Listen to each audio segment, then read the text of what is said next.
Insomnia is a huge problem today. Many people are having problems with sleep. And when I was in England a couple of years ago, I had a little bit of time in an airport, and I always go to the bookshop because I'm an avid reader. And I found a book called Why We Sleep, and it is by a neurologist named Dr. Matthew Walker. It was an incredibly fascinating book, and the things that I discovered in that book I'd like to share with you tonight. I love the Proverbs 14 verse 6 that says, knowledge is easy to him that understands. When you understand what happens when we sleep, when you understand all the processes that are in place while we sleep, you now have the knowledge as to why we should sleep and how long we should sleep. So let's begin by looking at the pineal gland. The pineal gland is very small, and the pineal gland is in the base of our brain, and the pineal gland releases 4 hormones every night. Light and dark signals are fed through the optic nerve to a control centre in the brain where our body clock is located. And your body clock communicates with the pineal gland, so that's how come it releases at the moment between the hours of 10 p.m. and 3 a.m. So that's the summertime. So in the winter months, it's between 9 p.m. and 2 a.m. I don't think you've gone into wintertime yet, have you? No.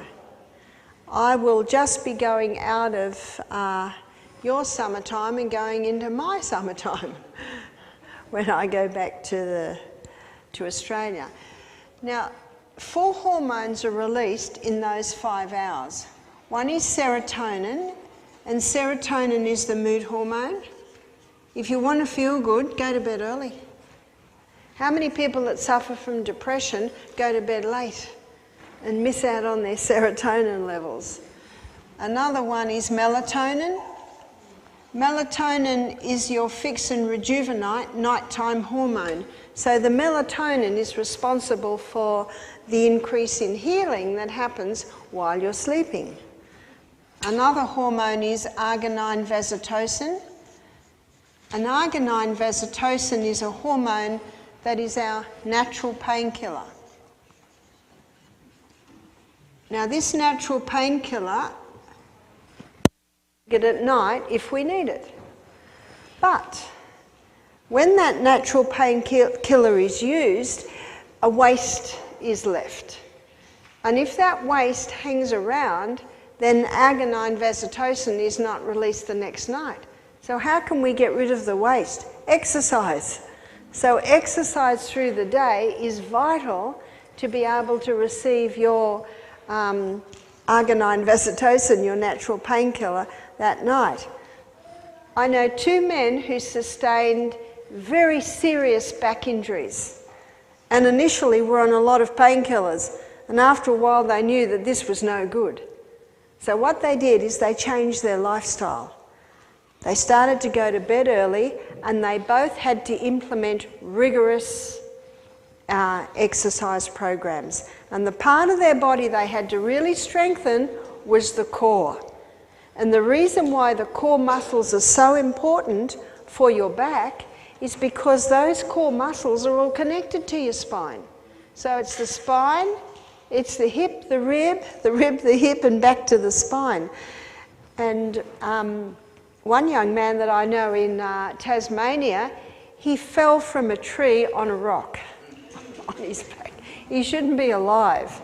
And he has fused parts and rods in his back, and he has to work out hard every day to maintain very strong core muscle. He said if he doesn't, the pain does return.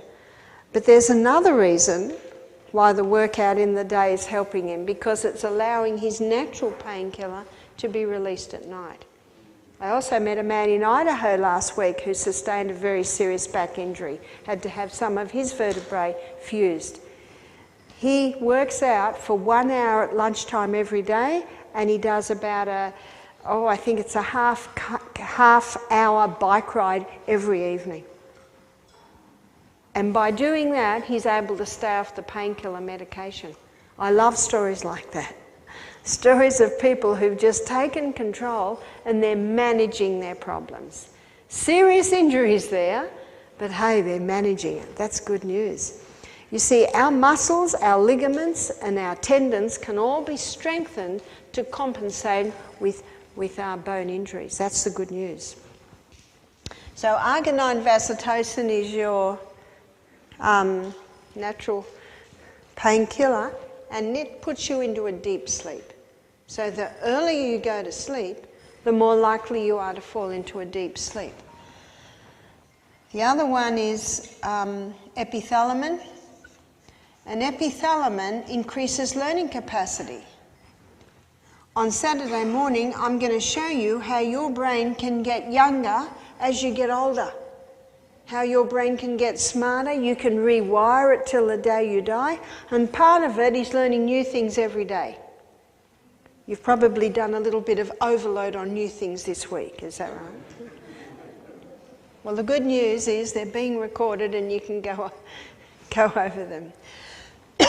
Going to bed early causes a release of epithalamin, which increases learning capacity, and it's got another plus, slows down aging. Everyone over the age of 25 likes that one. So these are the hormones that are only released in those hours. Dr. Matthew Walker, he shows something else. He quotes research done in about the 1920s, and they were first doing it on rats. And they had electrodes on the eyelids and the brain, and they found that every night there are periods of time where the eye was very busy and moving, the eyelids closed and they're sleeping, but the eyes are moving, and they found that when the eyes moved, the brain moved. And then there were periods where the eye was still and the brain was still. And they called that rapid eye movement time and non-rapid eye movement time. Dr. Matthew Walker, in the research he quotes there, he shows that we should be having not negotiable 8 hours sleep a night. So you've got a choice there. You won't be able to make 8 p.m. this week. It can be 8 to 4 a.m., it can be 9 to 5, or it can be 10 to 6. So don't you love the way God gives us a choice? So what I'm averaging this week is about 9:30 to 5:30. When I turned 50, I found that I could handle 6 hours sleep a night. But when I read this book, I realised, no. When you have 6 hours sleep a night, you feel pretty good, but you are not. 10 nights of 6 hours sleep a night, 50% less cognitive performance, 50% less physical performance. And the problem with 6 hours sleep is you feel okay, but you're not okay. In fact, he and we'll show you why in a minute, but he got 20 students, all learning the same things. 10 had 6 hours sleep a night, 10 had 8 hours sleep a night. 3 months later, the ones that had 8 hours sleep a night retained almost double what the sleep were retaining. That's incredible. So let's have a look at what happens while we sleep. Let's have a look at what happens in the rapid eye movement and the non-rapid eye movement time. So the non-rapid eye movement time, there are a few things happening there. There's a courier service. And what do I mean by a courier service? All through the day, everything that happens to us is stored in our hippocampus. Our hippocampus is our short-term memory storage unit. While we sleep, there's a courier service that takes it up to our cortex. Cortex is the top part of the brain, and there's our long-term storage unit. So this is a courier service. Little by little, the memories are taken up. Something else happens in non-rapid eye movement time. There's a cleaning system happen.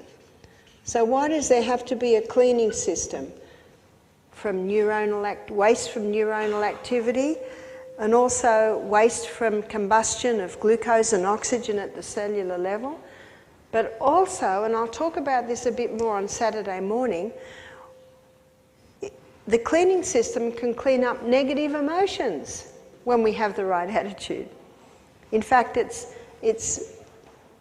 done by the glymphatic system. And what they found is that, and of course this is non-rapid eye movement time, they found the cells shrink up a little bit and there's a lot more fluid between the cells, allowing the cleaning system. It's almost like what happens in the streets of the city while we sleep.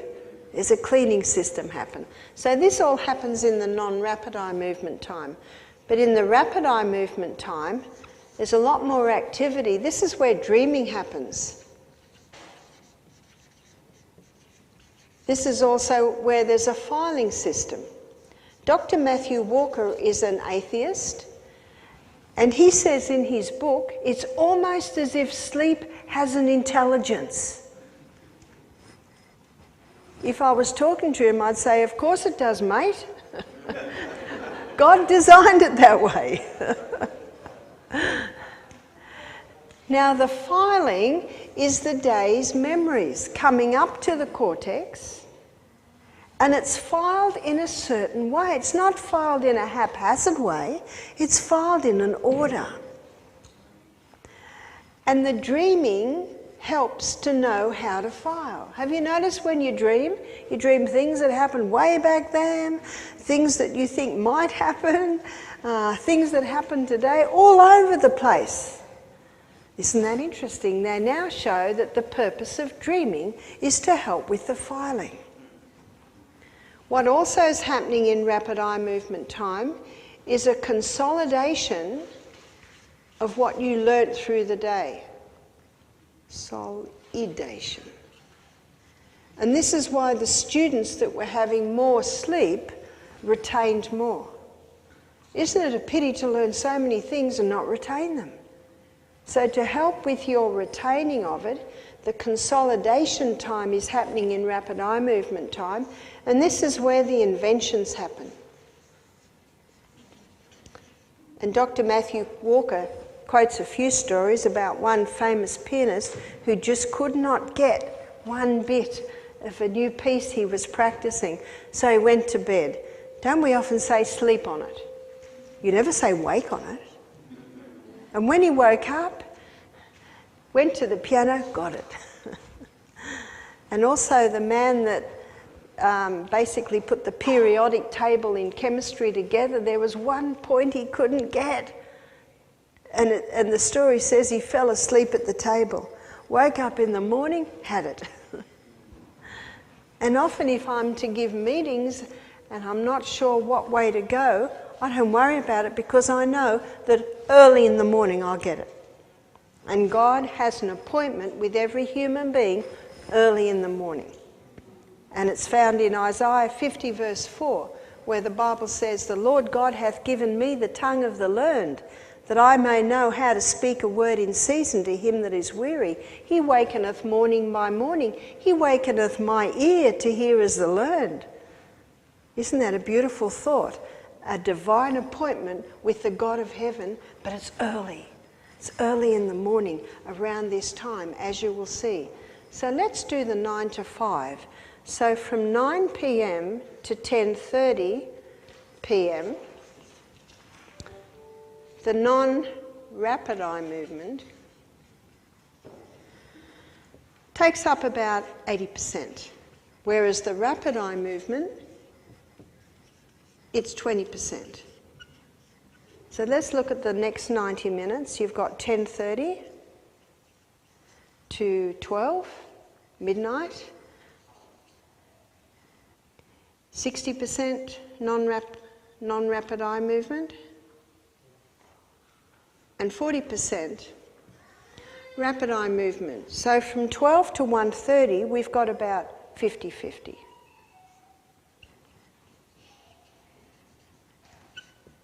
So you can see that the cleaning system predominantly happens at the early part of the night. So 1:30 to 3, 1:30 to 3 a.m., now we're 40% non-rapid eye movement time, 60% rapid eye movement time, and then 3 to 5, the last 2 hours, we've got 20% rapid eye movement time and 80% rapid eye movement time. Have you noticed that if you wake at midnight, you don't remember your dreams, but if you wake at 4 in the morning or early in the morning, you remember your dreams, because most of your dreaming time is happening then. But because of what's happening with the pineal gland, you will not get this happening if you go to bed at midnight and wake up at 8 a.m. You will miss out on half of this, and this process does not fulfill as accurately. Do you remember the old saying, an hour before midnight is worth 2 hours after midnight? Because of this, particularly because of the pineal gland secretions. What Dr. Matthew Walker also showed is that with Alzheimer's patients, they find amyloid plaques, which is calcified deposits built up on the front part of the brain. That's where your reason, intellect and judgment is. Now let's have a look at two very famous people that boasted on 5 hours sleep a night. One was Margaret Thatcher, Britain's Prime Minister. She boasted on 5 hours sleep a night, and how did she end her latter years? With severe Alzheimer's. And also President Ronald Reagan, he also boasted on only needing 5 hours sleep a night. How did he end his latter years? The same, with severe Alzheimer's. Now you can see, I'm sure if they were going to bed, if they were only having 5 hours of sleep, I'm sure they weren't going to bed at 8 p.m. and getting up at 1, were they? What do most people do? They don't go to bed till midnight, they don't go to bed till 1 a.m. When you are not getting those early hours, you're not getting the cleaning system. And if you get that cleaning system every night, it prevents the build-up of amyloid plaques. So I don't know anyone that wants Alzheimer's. So how nice to know that the sleep can prevent so many problems. So what can you do if you can't sleep? What if you go to bed and you can't sleep? Well, there are two things that will stop sleep.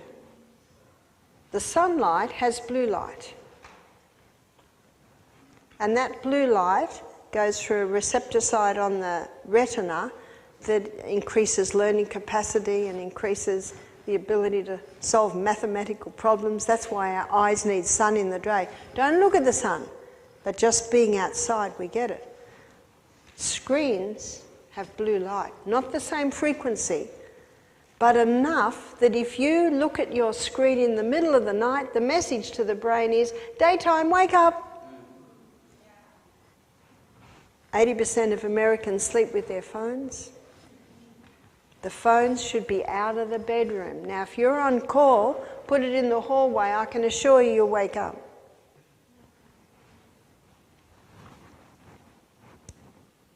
The other thing, so if you look at your phone, iPad, computer, the close range, if you can't sleep and you look at your phone, that will prevent you going back to sleep. Now the other thing that will stop sleep is getting annoyed with the fact that you can't sleep. It's true, isn't it? And I don't know about you, but I think this is true of most people. My brain goes into the chat room. You've heard of the chat room? The chat room is, now I'm going to do this, and I'll go over there, now I'll solve this, now I'll put I should have done this, and I should have really chat. So you've got to get out of the chat room.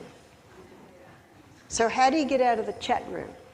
We can get a soft light and a boring book. The Life Habits of the Australian Platypus. It's too exciting, isn't it? So, and just reading. And what that will do is your reading will take you out of the chat room. or you can start at 100 and count backwards.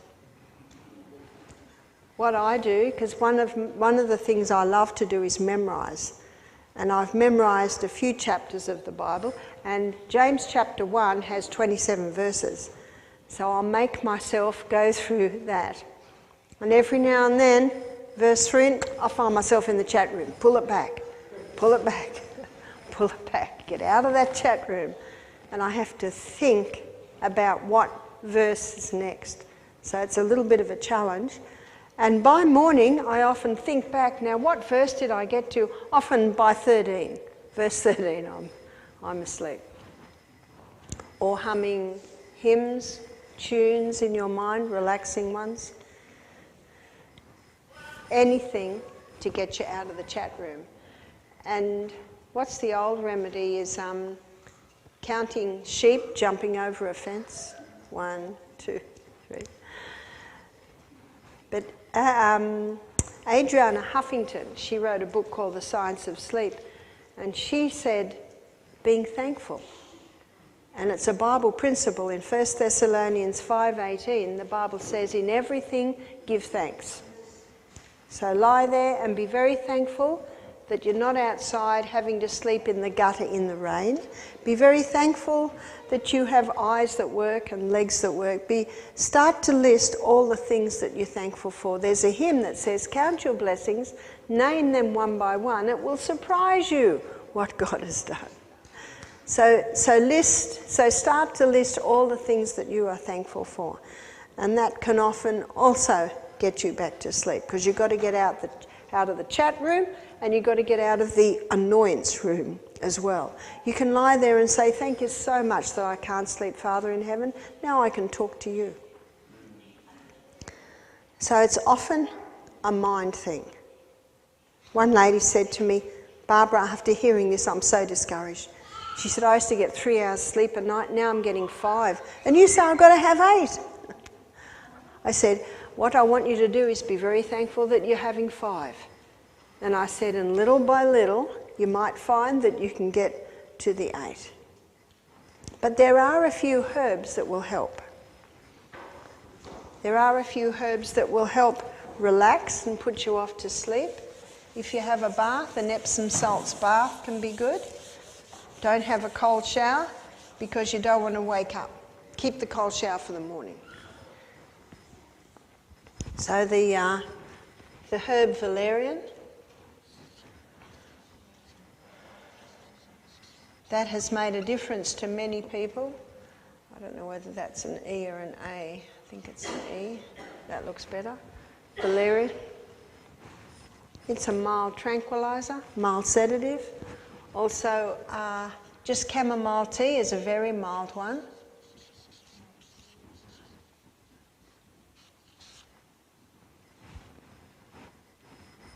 Also, making sure that you don't eat a large meal before you go to bed. When we sleep, our stomach wants to sleep too. So try and have breakfast like a king, lunch like a queen, and supper like a pauper. One lady said, what do paupers eat? I said, sometimes nothing. So just go very light at night. If you've had a very busy day and you didn't have a very big lunch, try and eat ideally 3-4 hours before you go to bed, and eat lightly. It might be soup, it might be a smoothie, it might be some dry crackers with avocado, but just something very light at night. Also, check your bedroom. Natural fibre is very important. So make sure you've got cotton sheets. Try and have feather quilts or wool blankets, so that the air that you're breathing is the best. And have your window open a little bit. I do understand that when it's snowing, you can't have your window open. But as much as possible, have fresh air in your room. Get the technology out of your bedroom. Check your pillow. How long since your pillow has seen the sunshine? I've just come from Europe, and I've seen photos, and I saw it for myself, of they put the quilts out in the sun, they put the pillows out in the sun, especially in Germany and Italy I saw that. Let the sunshine purify the bedding.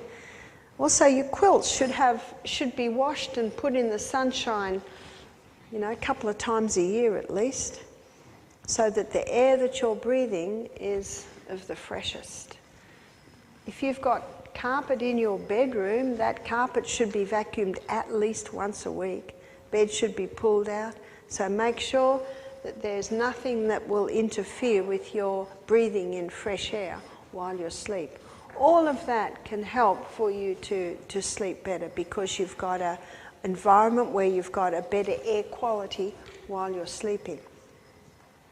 Exercise in the day. Ecclesiastes proverb says the sleep of a labouring man is sweet. When you're physically exhausted, you sleep a lot better. Many people don't sleep well because they're not physically exhausted, they're mentally exhausted.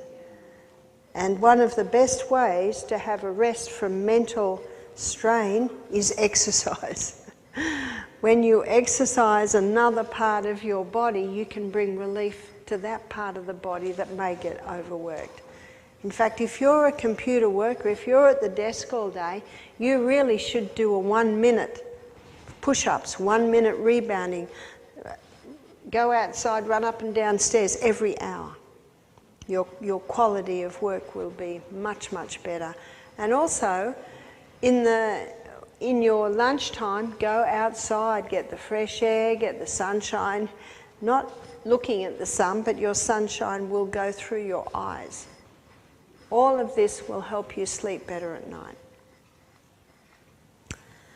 And there is a product you can get,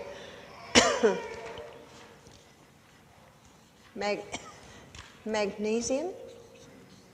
Some people have told me that magnesium helps them to sleep better at night. And I've also had several people, especially women, tell me that when they go on the Anna's Wild Yam Cream, it improves their sleep. So insomnia can be one of the symptoms of a hormonal imbalance. Not always, but it can be one of them. And melatonin.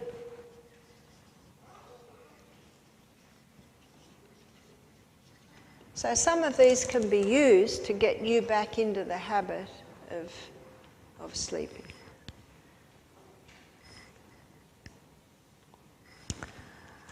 Now we have time tonight for a few questions.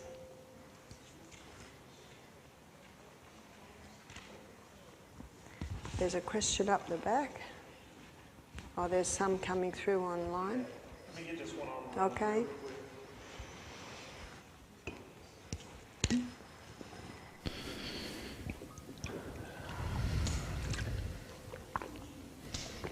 Sorry, just give me 1 second. Can a yoni, is it yoni? Yoni stone? Yep. Yeah, whatever. Can that be used for a prolapsed bladder? Absolutely. Absolutely. The yoni stone will help strengthen the pelvic girdle, which will strengthen the urethral muscle. So my question is about midnight. Why midnight? What happens? Is something electrical? It's the light and dark signals that are fed through the optic nerve, and they control the sleep center in the brain. And also it's to do with the tides, to do with the moons, all of that.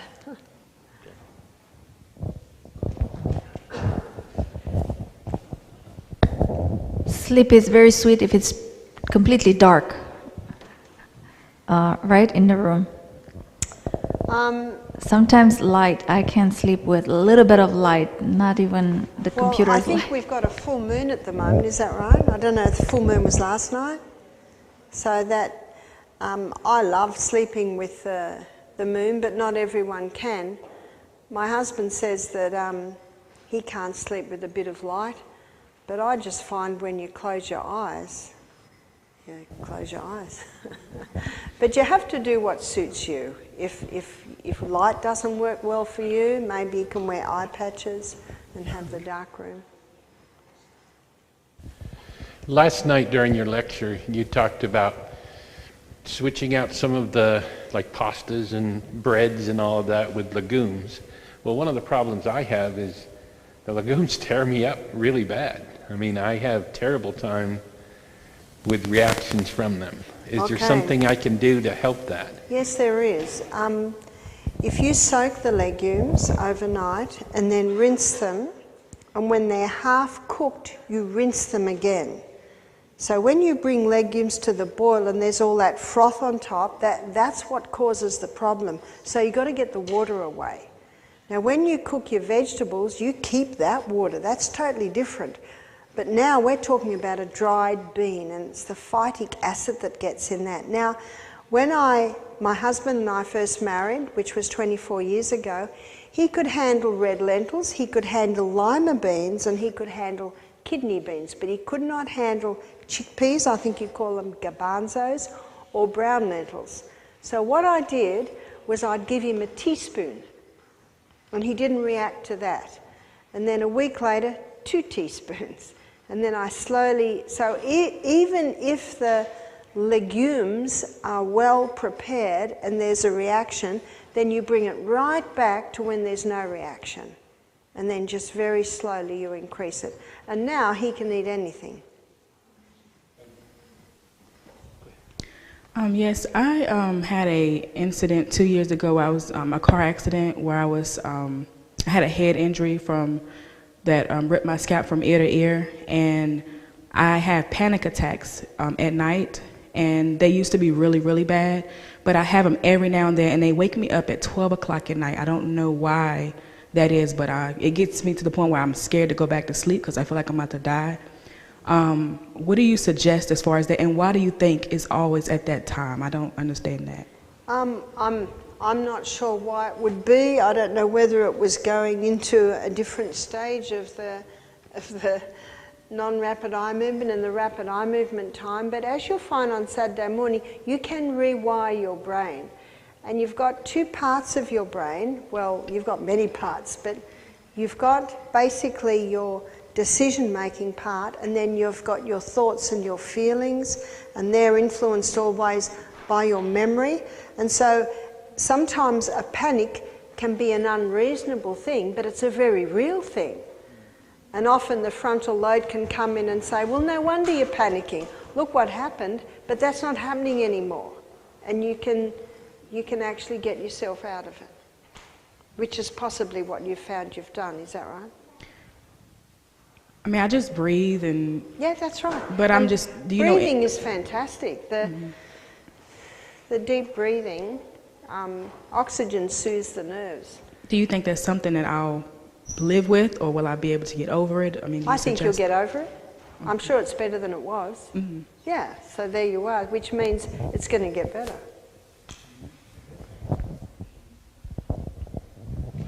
Yes, I've had hormonal issues since I can ever remember.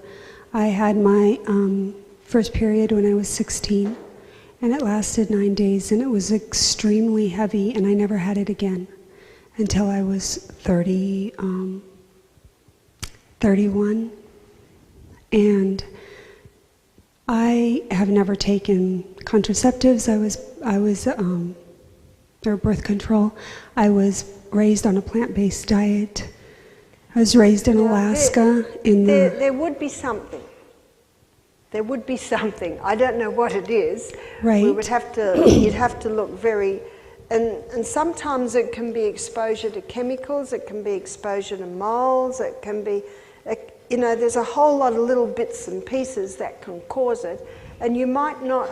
And you might not always know what the causes are. But the most important thing is you know how to remedy it. Yeah, the question I have now is because I'm almost 50, and I'm going through menopause now, and now my periods are closer together, and they're lasting, 16 days, heavy Well, the good flow. news is you now know what to do. Mm-hmm. After the last presentation. Right, and so I was going to ask a week and a half ago, I ordered the Anna's wild yam cream. A friend in Idaho told me about it. And so is that something that can help with? Did you hear the whole of the last lecture? I did. Yeah, okay. Yeah. So that's what causes that will bring back the balance. That's the good news. Okay.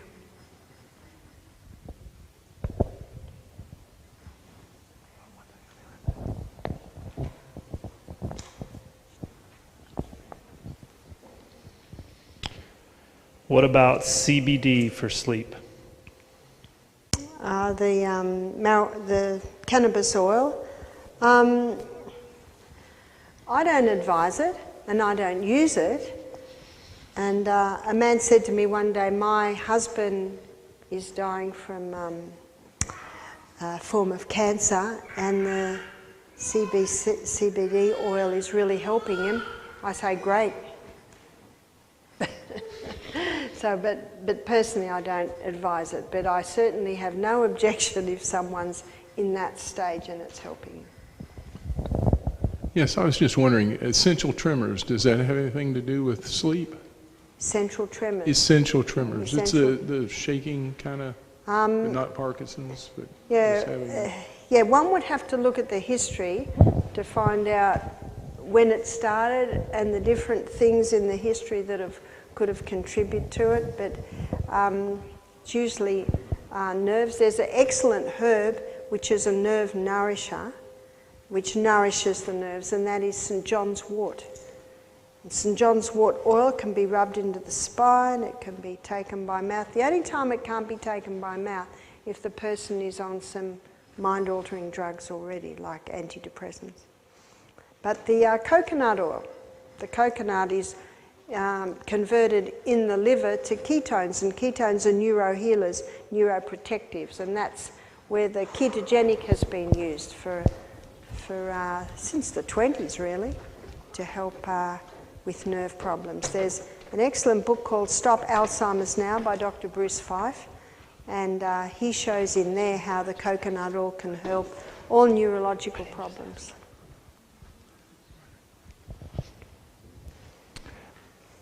May I have some suggestion for high testosterone levels in women? High testosterone levels indicate a hormonal imbalance, and there can be several different types of hormonal imbalance, but no matter what the hormonal imbalance, when you boost progesterone, it automatically balances them all. And it's the Anna's wild yam cream that boosts progesterone. So that's the remedy. Anyone else? Okay, we've solved all the problems of the world, is that right? I know, right? And you've got much to digest and think of, and you're getting an early mark tonight. So thank you for your attention. We got one more. We'll Take, this is the here. last one.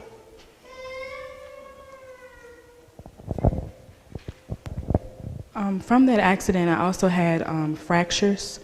I noticed that I cannot sleep flat on a bed, and if I do, sometimes in the morning I can't get up, or I have a hard time getting up. I was told from other doctors that I can get suggestions from my therapist, but I'm wondering if I started going to a gym, would you recommend that, considering that I've had spine fractures? Or yeah, absolutely. Personal trainers can help you and target the very areas that you need help with, and also chiropractors and osteopaths. Have you seen one to help just check if your spine is in alignment?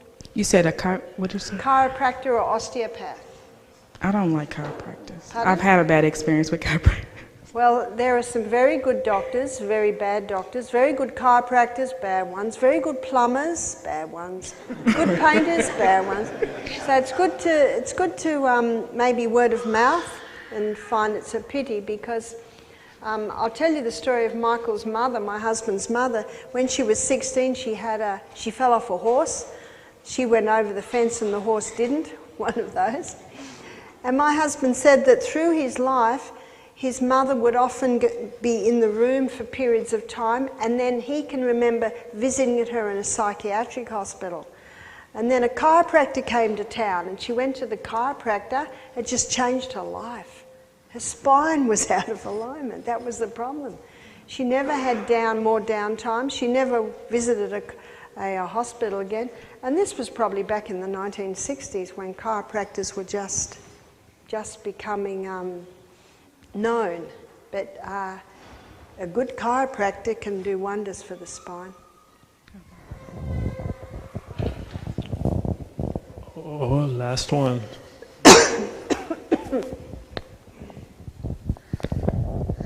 I had an macular degeneration in 2018, and I've got a retina surgery, and the doctor accidentally failed the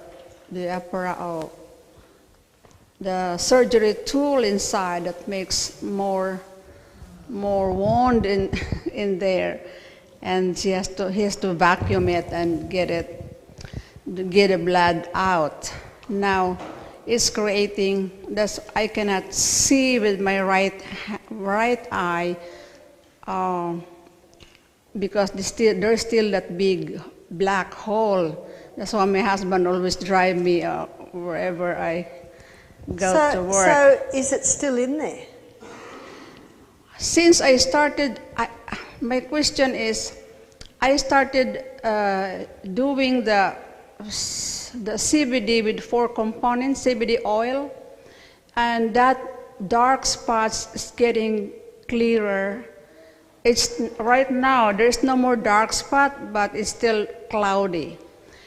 Would you recommend, is it okay to continue using that CBD oil? If it works, do it. That's what I think. So the surgeon left a tool in your... It fell. It dropped it in my eye all the way to my retina. So it's still there. Huh. They took it out. He got it. Oh, that's he good. got it out, but it makes another hole, Yeah. another damage. Yeah. Well, if that oil's helping, continue. Yeah. Okay. Yeah. Only the price is.